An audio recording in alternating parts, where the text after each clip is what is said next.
I'm endlessly fascinated and curious about the world around us, about business, about politics, about the arts, about culture, developments, social issues, and the people. Most importantly, about the people that are shaping our future. Every night, I get the opportunity to have conversations, to dive into conversations with thought leaders, with change makers, entrepreneurs, politicians, and everyday heroes who unpack the ideas and stories that I think matter to all of us. What's the future of our economy? What's the future of our country? How do we build stronger communities? What can we learn from music, theater, sports, politics, the arts? How does policy shape our real lives? What does leadership look like, real leadership in today's environment? If it's interesting and relevant and topical and we're talking about it, you'll hear about it here at 6 o'clock on the Brian Crombie Radio Hour. I want to have real conversations, in-depth conversations. These are ideas we're sharing. This is the Brian Crombie Radio Hour. Thanks for joining me.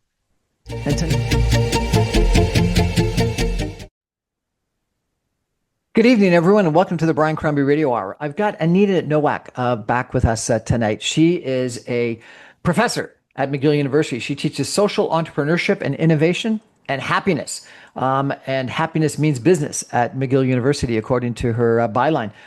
She's the author of a book that we have done an interview about before called Purposeful Empathy, Tapping Our Hidden Superpower for Personal, Organizational, and Social Change. But then she wrote this really interesting article in the Globe and Mail, an op-ed about empathy is humanity's superpower, not its weakness, in response to a quote that Elon Musk made. He told podcaster Joe Rogan, the fundamental weakness of Western civilization is empathy. So, Professor, tell me, why are you completely diametrically opposed to the wonderful Elon Musk? Well, I mean, okay, that snippet is within context of a larger conversation that he was having with Joe Rogan to basically say that the left have co-opted the word empathy, and now it's sort of like the bleeding hearts of like anybody who's struggling in any way, like we have to pay attention to them and meet their needs, and, framing it sort of, anti the oppression conversations, anti the DEI conversations. And so it was a larger critical commentary about left versus right. But I take issue with the fact that empathy is the downfall to civilization. Weakness, fundamental weakness of Western civilization. How can it be a fundamental weakness? We're too nice? Yeah, I mean, so he's making the mistake, as a lot of people do, that to think of empathy only from the perspective of feeling what someone else is feeling, right? So there are two ways of understanding empathy, and both are important. One is affective empathy. So I want you to picture, Brian, you watch somebody stub their toe, what happens to you? You wince. You walk by a park, you hear kids laugh, you smile. It's because we have mirror neurons. So it's emotional contagion. It's being in emotional resonance with someone. And then there's the other part of empathy, which is cognitive empathy. And that's where purposeful empathy comes in, is making the decision to take someone else's perspective, to imagine what someone else is going through. And so their argument that empathy is a weakness, or the downfall of civilization, is that if we only pay attention to other people hurting because we see them hurting as well, we are moved by it, then we're going to make decisions that are just sort of like in the moment, person by person, as opposed to looking at it from a broader perspective. But just the opposite, if we are engaging in purposeful empathy, using cognition, using perspective taking, we would think of the broader social policies that could be impacted with a little bit more care and concern for others and their experiences. You said that you would normally dismiss this as tech bro hogwash? Yeah. Well, I mean, I think there's a lot of stuff that comes out of Silicon Valley and the tech bros, in terms of where they want to take humanity, and the fact that we can augment humanity through all of these machines. And, as I've said before many times, humans have hormones like oxytocin and serotonin. Those hormones sort of flood our systems when we're feeling connected to someone else. And no machine is going to do that. So I can see the applications for AI in, let's say, customer call centers, right? You've got a lot of people who are calling, they're angry. And if you can train an AI chatbot to down-regulate somebody and sort of validate what they're feeling, costs them nothing. It's much harder to do when a human being is on the call and being blasted for whatever ills the company's up to. So I think that there are certain applications that make sense, but I'm really concerned about the way the conversation is moving towards empathic AI and empathic machines. I think it's a very it's an oversold statement to make. I thought that we're getting oxytocin or dopamine or I don't know which one it is hits from the the social media, from the encouragement that we get from chat GPT, etc. Yeah, well, we certainly get the hit. Like it's a very addictive quality to hear the ding. I mean, they're all designed to sort of keep us hooked, right? So we do get those feel good activators in our brain. But when we are feeling emotionally connected to someone, like we're sitting having a conversation, we're really deep in a conversation, all of the feel good hormones that bond us in social settings and after lovemaking, those sort of hormones are very, very, very important. And I don't see a machine ever being able to compete with that. You talk in your article about disdain for empathy is gaining traction, especially among the far right. Books like Toxic Empathy, The Sin of Empathy argue that empathy has been hijacked by progressives for political exploit. Are you hijacking empathy for political exploit?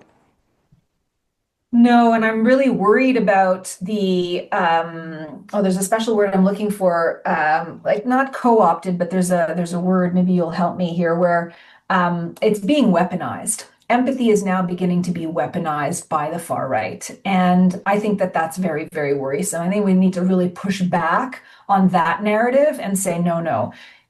Empathy has been important to us as a species since the beginning of us as a species. I mean, there's real research and evidence to that effect. So, thanks to empathy and collaboration, we survived and continue to thrive as a species. So, I think it's throwing empathy under the bus to say that it's against our best interest to empathize.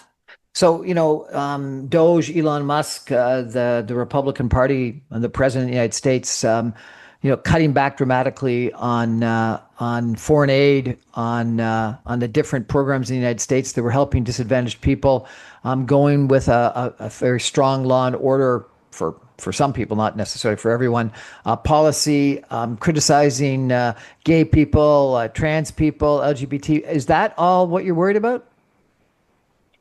Well, I think lives are lost as a result of that defunding. And I think that there are many people in precarious situations now that MAGA is holding the reins of power. I think women are losing their rights. I mean, when you think about the messaging that Mr. Charlie Kirk was espousing of women returning to the home and having children, and that's where they are happiest. And no wonder we're all depressed because we're not really living up to our ideals as a woman. I mean, I think that's very dangerous discourse. Seems though lots of people may agree, though, and this celebration last weekend in Arizona of his life really was a lot of people that would agree that that's the right way to go. Yes, indeed. There are a lot of people that are moving in that direction, which is very concerning to me. So ESG Mm. in business and in real estate development, environment, society, governance, sort of is out. And there was conferences all the time in numerous different economic sectors, business sectors, real estate development sectors that talked about sustainability and ESG. And it appears that in Canada, the United States, that's gone. May still be around a little bit in Europe, but not in North America. DEI is now woke and is completely gone. Diversity, equity, inclusion. Is empathy next to go? That's the argument that I'm making, is that we should be very concerned that it also gets canceled. Uh, I mean, it's a human trait that has allowed us to flourish.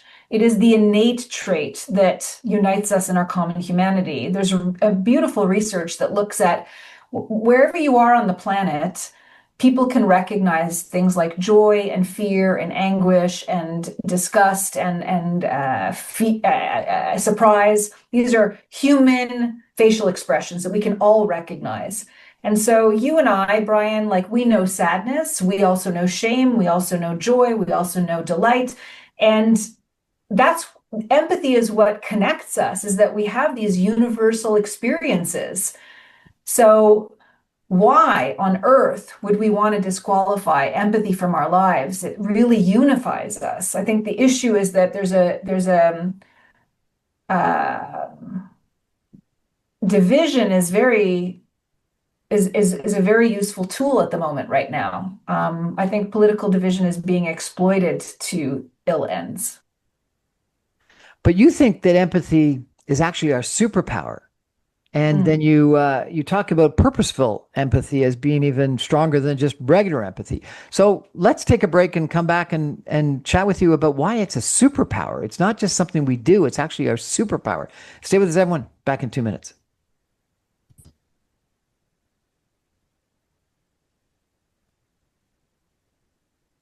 Welcome back, everyone, to the Brian Crombie Radio Hour. I've got a professor of business at McGill University with us tonight. Professor, why would you want to teach empathy in a business school? Anita Nowak teaches social entrepreneurship and innovation and happiness. Why is empathy and happiness important in a business school? Like, come on. It's supposed to be about the numbers. It's supposed to be about meeting the bottom line. It's supposed to be about cutting costs. Why is empathy and happiness important in a business school? Come on.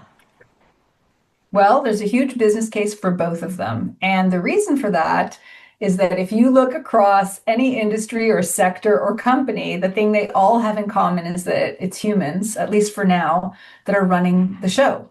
And human beings are complicated, and we have feelings, even though we pretend we might not have them. And the more that you can bring about a culture of empathy and well-being and happiness in a workplace, the better you're going to get in terms of results. People will perform better. There'll be less absenteeism. There'll be less presenteeism, where your body's there but you're really disengaged. I mean, the metrics are in now post-COVID that these types of leadership qualities and cultures actually make a big difference for the bottom line. But yet, whether it's looking in politics or looking in business, we have billionaires in this world that, and you wrote your article about one of them, that would be described as the opposite of empathetic, looking for costs, not treating their employees well, ridiculing females or people of a different color, a different sexual orientation. So how can you say that the research is in? Like, there's so many examples of unempathetic, and I have worked for people that are empathetic and non-empathetic, and both are successful. Sometimes the toughest ones are even more successful. Well, I think for every example that you can name of a well-known entrepreneur or business tycoon that sort of, governs by an iron fist and is sort of authoritarian in nature and leadership style, there's probably half a dozen unsung, unknown leaders that work in a more collaborative style. And I think that the younger generation that's entering the workforce is demanding that. So I've had lots of conversations with leaders saying, we want to attract the best talent, but then we lose them quickly. They're talking about toxic work environments and psychological safety. Like, what is going on? And I say to them, I'm like, you have to just understand that the entire generation that's growing up now that has spent a lot of time online knows about triggers and knows about shame. And nobody wants to feel shame. Nobody wants to feel triggered, where their anxiety is going through their roof and their well-being is being compromised. So they'd rather leave a job like that. So I think it's incumbent upon leaders to learn how to communicate in a way that is more with a higher level of emotional intelligence, which is absolutely possible. And I think creating a sense of belonging and a sense of well-being in the workplace, honoring the person, the whole person, as opposed to just the role or the responsibilities. So yeah, okay, fine. There's outlier examples that fly in the face of what I'm saying, but if you are looking at long-term trends, I believe that you need to pay attention to workplaces that allow people to flourish. I would counter that by saying in the last federal election in the United States, people had a chance to vote for someone that was incredibly empathetic and someone that was the opposite of empathetic, and they chose the person that was the opposite of empathetic. In the last federal election in Canada, they similarly had a choice, and it was like 41 to 43. So aren't people choosing the strong, macho leader rather than the empathetic leader? Yeah, and I find the election results in the States really baffling, and I've tried to, clue into the postmortem and the, Monday morning quarterback assessment.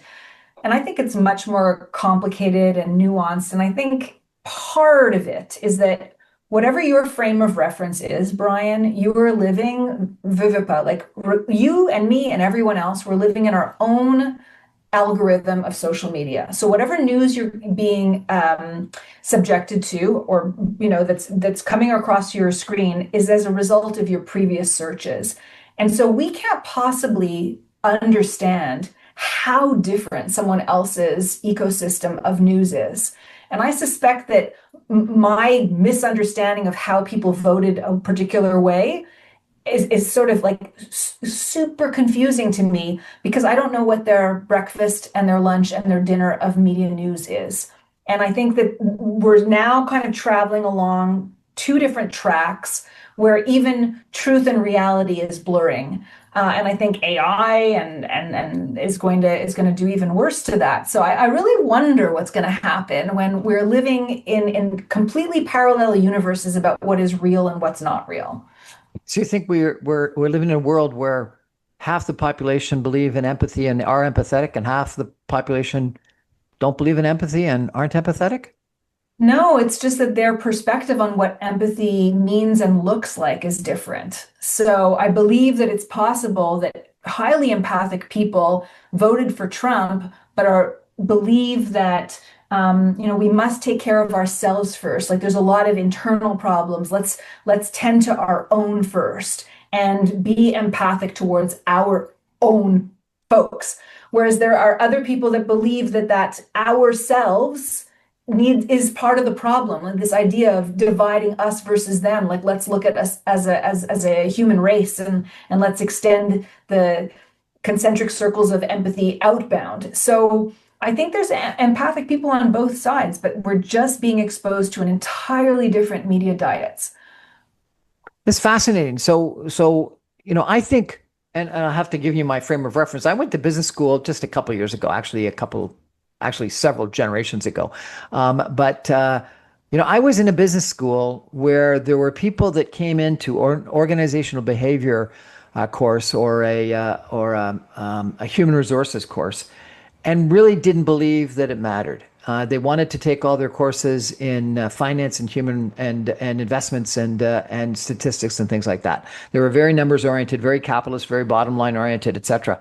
And so if you were teaching in that school today, they wouldn't want to take your course and they wouldn't believe anything that you were teaching. Are you confronted with people that may be living in that other ecosystem, that other universe today in your classes? And how do they respond to your pitch? Well, I'll share an anecdote about a guest speaker that came to my class really recently. So I'm teaching a happiness class with Jonathan Goodman, who is a capitalist, former CEO, and current CEO of a pharmaceutical company, right? And I know Jonathan Goodman. He's a tough cookie. great cookie, great tough cookie, if you want to call him. I think there's two Jonathan Goodmans, so let's make sure we're talking about the same one, the guy in Montreal. That's the guy I know. And okay, that's the guy you know. Perfect.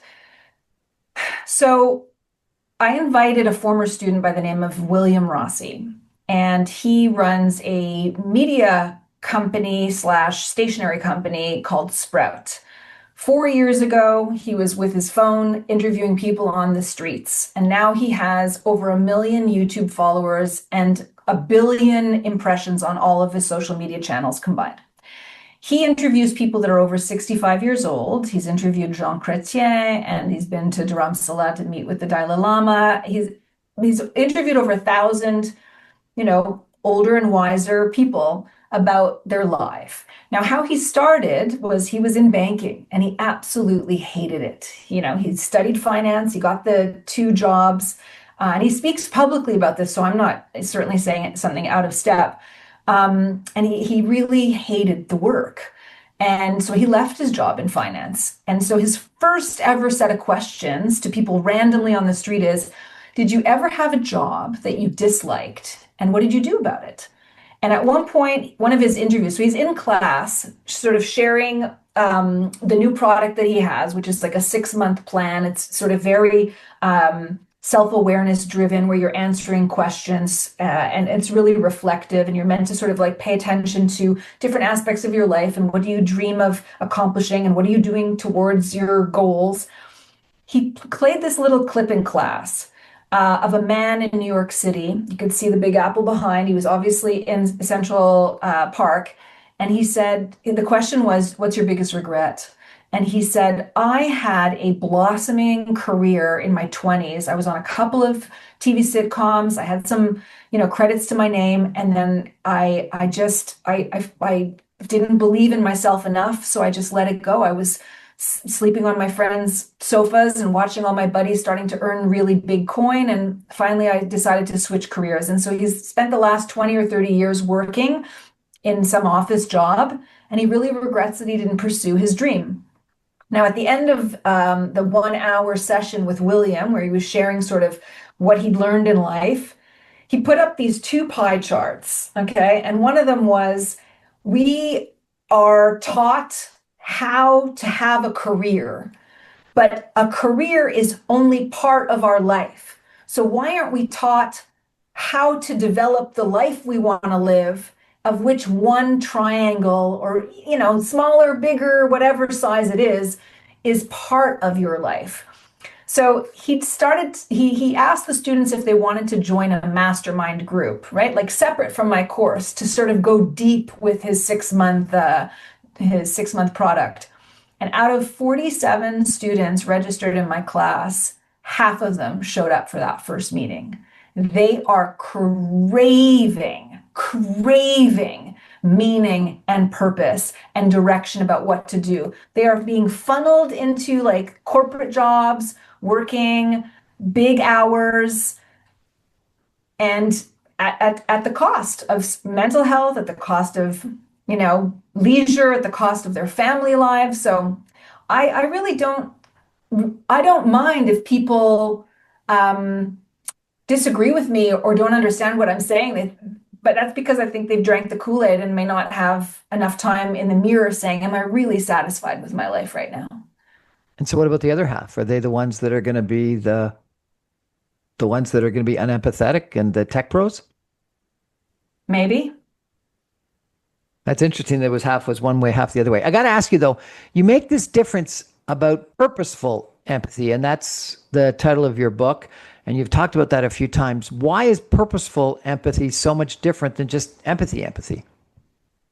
Because empathy is an innate trait that we all possess to different degrees. So just imagine us on a bell curve. And if we have that naturally to varying degrees, so that's lovely.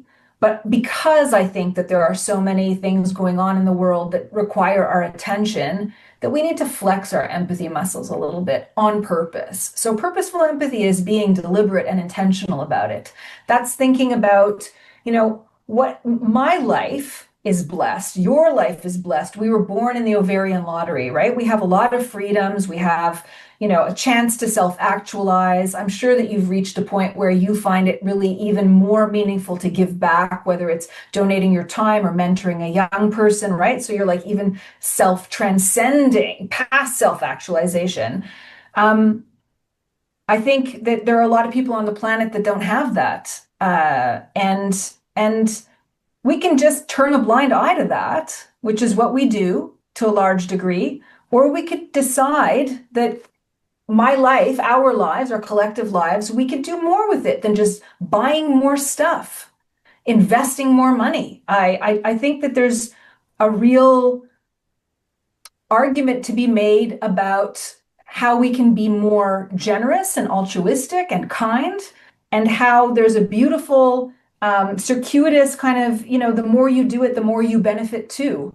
And I think that's what I would want the biggest takeaway is that you think that being empathic to someone else is like giving them something, but it's reciprocal. You help somebody out, you're there for somebody, you hold space for them. That comes back in multiple fold. It was interesting. There was a fascinating column in the paper this past weekend about the 7 steps or the 7 stages of charity. And I guess it was written initially by a famous Talmud scholar. And one of the arguments was that if you expect something back, it's not really charity. That the best charity is when it's anonymous, or the highest level of charity is when it's anonymous and you don't expect anything back. Well, I know that to be true because when I was first learning about the neuroscience of empathy, I started all sorts of experiments. And one of them included, so this is back in, let's say, 2010. I went through the Tim Hortons drive-through when Timmy's was still Canadian owned and the coffee was better. I'd go through the drive-through, and if the person behind me had an order of $5 or less, I'd pay it forward. I tested that out. And I remember in the early days of that experiment, I would drive a little bit off the lot and I would look in the rearview mirror and I would witness the person getting the freebie. And sometimes I'd even get like a little salute, like a high five or a smile. And that made me feel good. And then I realized that I was kind of not doing my experiment justice, where I could take it up even another notch. And that is not expect anything return. So I would pay it forward, I would drive off, I wouldn't look in the rearview mirror, I would let it go, and I felt great all day. So when you don't expect something in return, that's the biggest payoff. Purposeful empathy, how can we get it? By flexing your empathy muscles, right? It's just like you go to the gym and you do the curls and the bicep grows. We have neuroplasticity. So if we think more empathic thoughts and behave in more empathic ways, we can actually transform our brain circuitry. And so a simple thing, you see somebody's name on their name tag, you use it. You get to the door, you intentionally hold it open for someone. You're in line at the grocery store, you look around you, somebody's got fewer items, you let them go forward. There's just so many little ways that we can show empathy. And one of the hardest ways to do in our culture, where we're at an attention deficit, is holding space for someone and being really present. And that's hard work because our brains are designed to respond. So you're thinking about maybe your next question, or you're thinking about, I don't know if I agree with Anita, right? Your brain is busy thinking. That's how we were designed. But if you can intentionally be present, to listen, to understand, not listen to respond, that's a huge gift to people. So there's lots of ways. And then, of course, reading fiction and travel. So lots of ways to become more empathic. Actually, I was thinking about how profoundly business school has changed. If you're teaching this course about empathy and happiness in business school, it's not the business school that I attended several decades ago. I was in Austin, Texas recently, and a professor of a business school there spoke. And I guess she's done TED Talks and written a book about the way you greet people. And it sort of goes with, your comment about read the name. And she says, if you greet someone by saying, how's the weather or what do you do, it doesn't create any kind of positive dopamine or oxytocin or whatever response with them. But if you ask them, doing anything exciting this weekend, or what are you looking forward to with your business? And it's a proactive, exciting oriented question, people will get excited and want to respond. So maybe that's not empathy, but that's certainly sort of recognizing the person as an individual. One of the things that you said before we started is that people are going to AI for relationship advice, and you wonder how that is going to impact the world. Let's take a break for some messages and come back in 2 minutes and ask our guest, Anita Nowak, professor from McGill University Business School, about how ChatGPT is going to give us relationship advice and what's that going to do to some of our most important relationships. This will be an interesting conversation. Stay with us, everyone. Back in 2 minutes.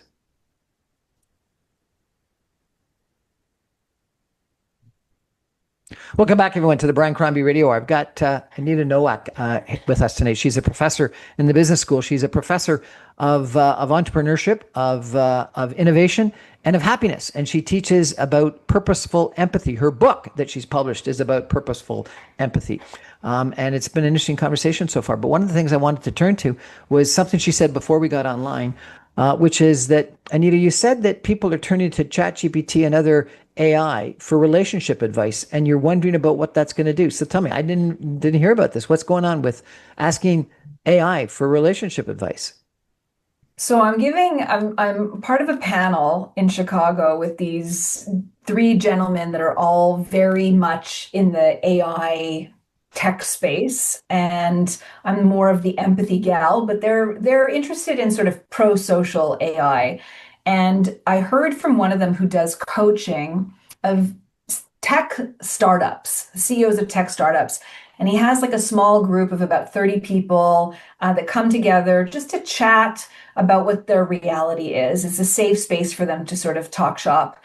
And he says that one of the newest members said to him that the biggest competitor to his little group is ChatGPT, which caught his attention, and I didn't understand why that was the case. And he said a lot of people are now turning to these chat AIs for relationship advice because they find that it's a much safer space where they're going to get judgment-free feedback about a situation, and nobody can spread rumors about whatever the content of the conversation was about.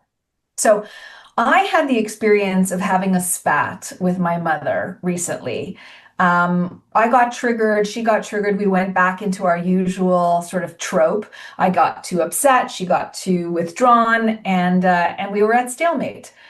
So about a week later, she sent me a text, and she kind of, in a calmer way, kind of reiterated where she came from in regards to that argument, and then I responded. And for fun, really out of curiosity, I actually asked ChatGPT. I took the entire text that she wrote and that I wrote, dumped it in, and said, could you please do an analysis from a high level of emotional intelligence with, trauma-informed analysis on what happened? And I'm telling you, I was gobsmacked. I was stunned by the quality of the assessment and how nuanced it was. And then, of course, it asks you, would you like me to follow up with a letter to your mother offering an apology and taking ownership of what you want to own? And I said, sure. And so I read the letter and I'm like, oh my gosh, I'm sure this would be music to my mother's ears if she read this. So then I said, well, could you do the reverse? And the letter that was written to me on behalf of my mother, I was like, if only I got a letter like this from my mom. So I see how it's very alluring and how it could be very, very helpful if you're having an argument and maybe you need to sort of take down the temperature and see another perspective. And instead of being triggered by the actual person, you actually are reading it sort of from an objective third person, like, oh, I guess I really did say that, or maybe I could just, say it differently or whatever.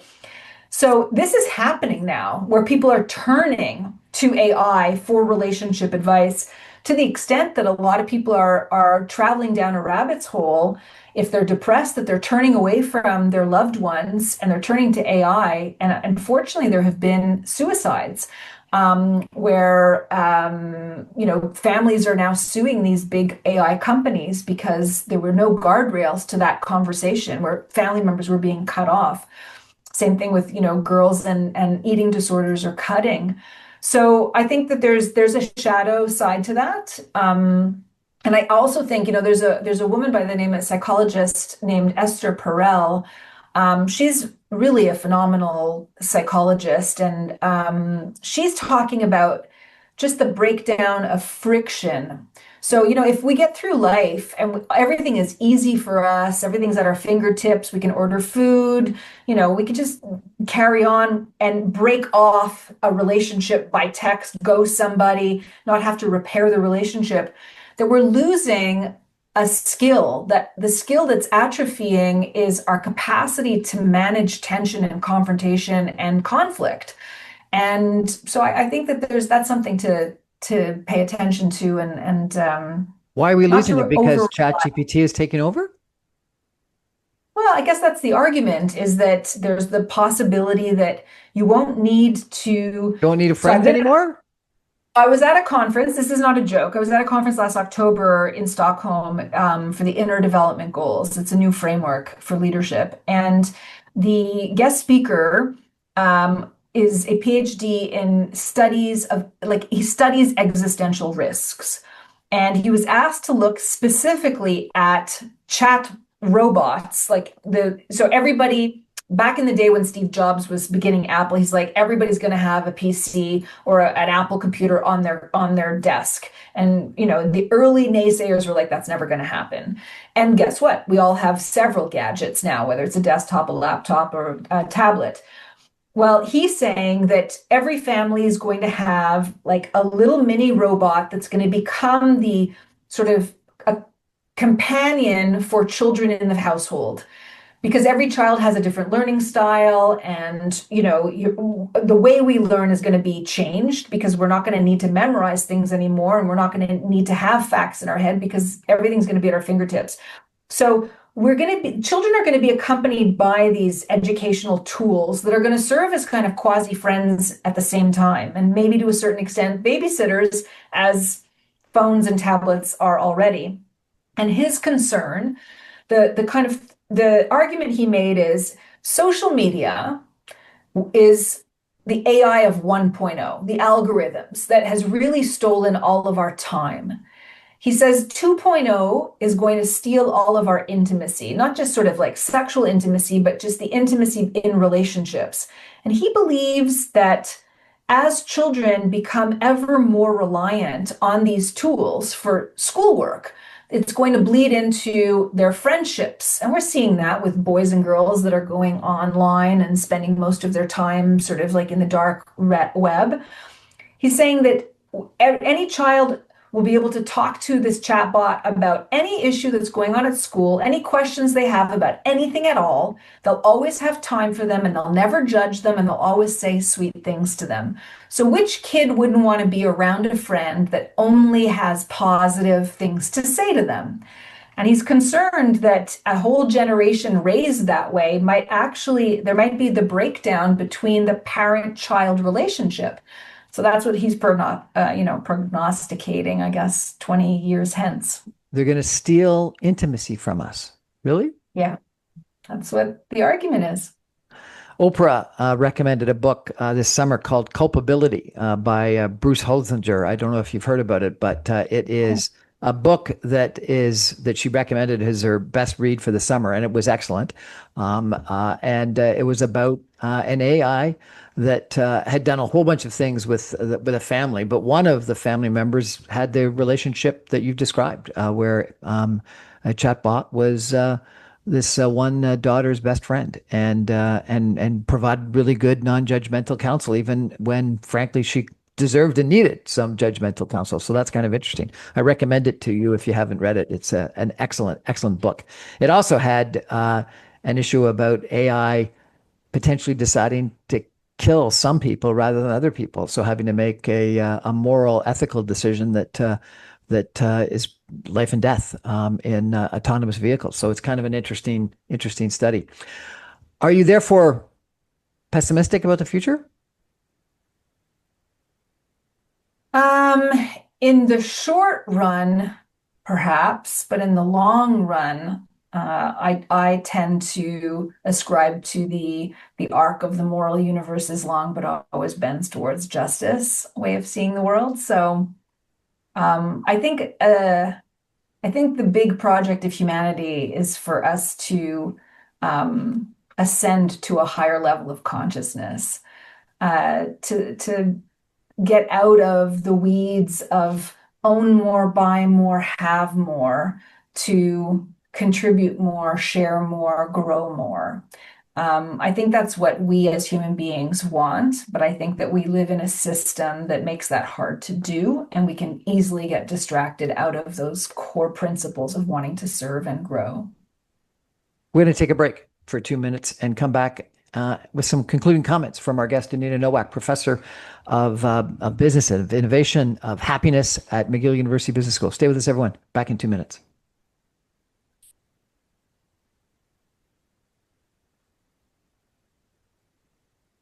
Welcome back, everyone, to the Brian Crombie Radio Hour. I've got Anita Nowak. She's a professor in the business school at McGill University in Montreal. She's written a book that is excellent called Purposeful Empathy.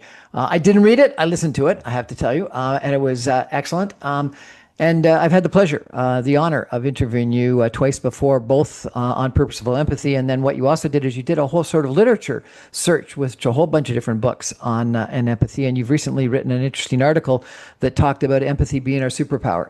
And so it's been an interesting conversation. I'm not as optimistic as you.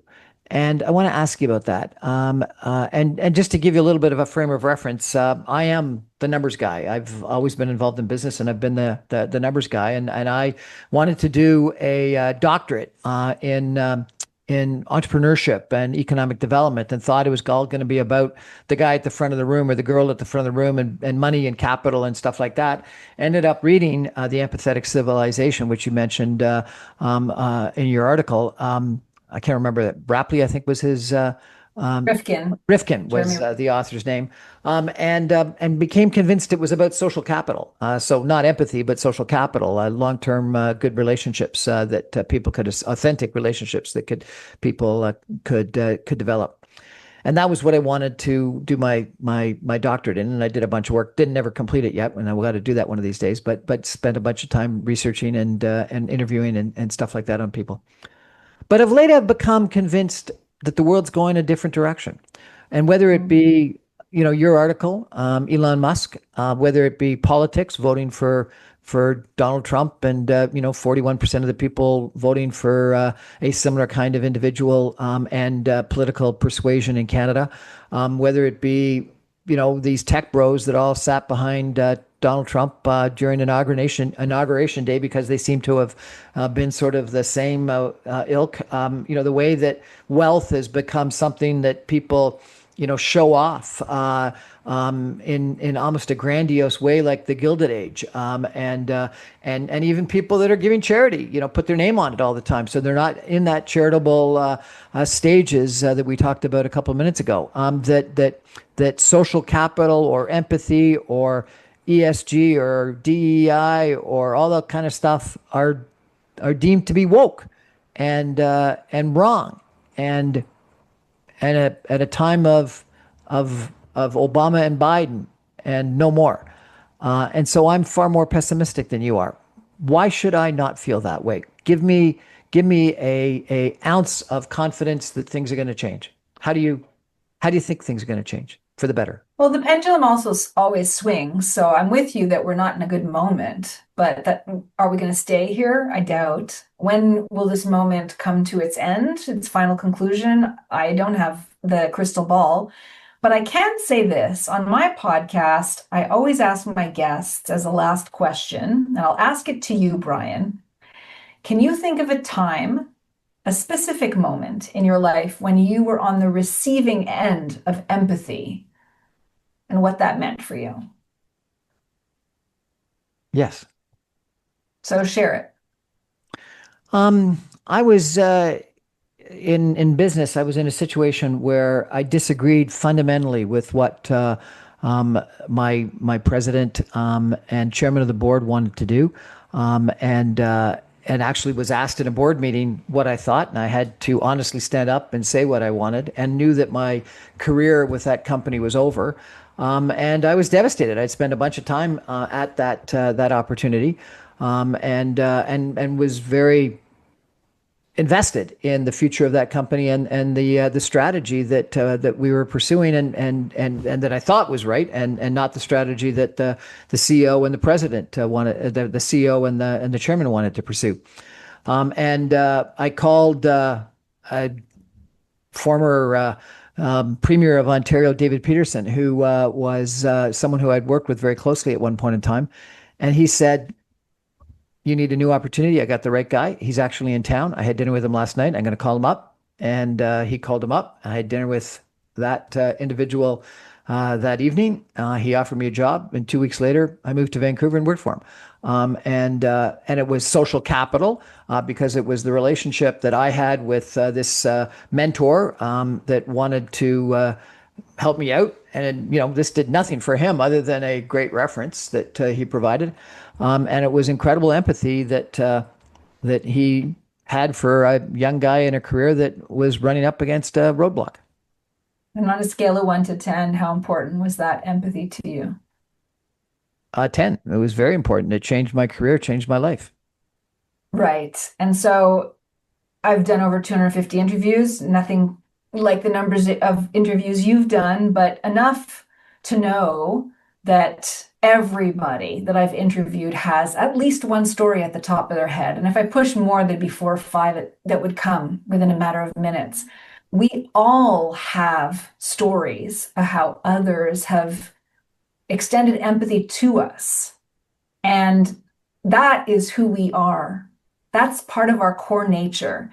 And so right now, even if the meta-narrative and even if everything on your doom scrolling points to other directions in your personal life, people care about one another still. And that gives me a lot of hope. Anita Nowak, thank you so much for joining us. I really appreciate it. This has been a wonderful conversation. Thank you, as always. What's the title of your book and where can we buy it? Purposeful Empathy, where all good books are sold. And if people want to follow your podcast or your writings or your ideas, how can they best do that? Best place is on YouTube. Google my name, Anita Nowak, Nowak, or Purposeful Empathy. And I put out a daily empathy post on all my socials. It's 9+ years. I've never missed a day. Daily empathy post. Get your empathy shot right to your screen.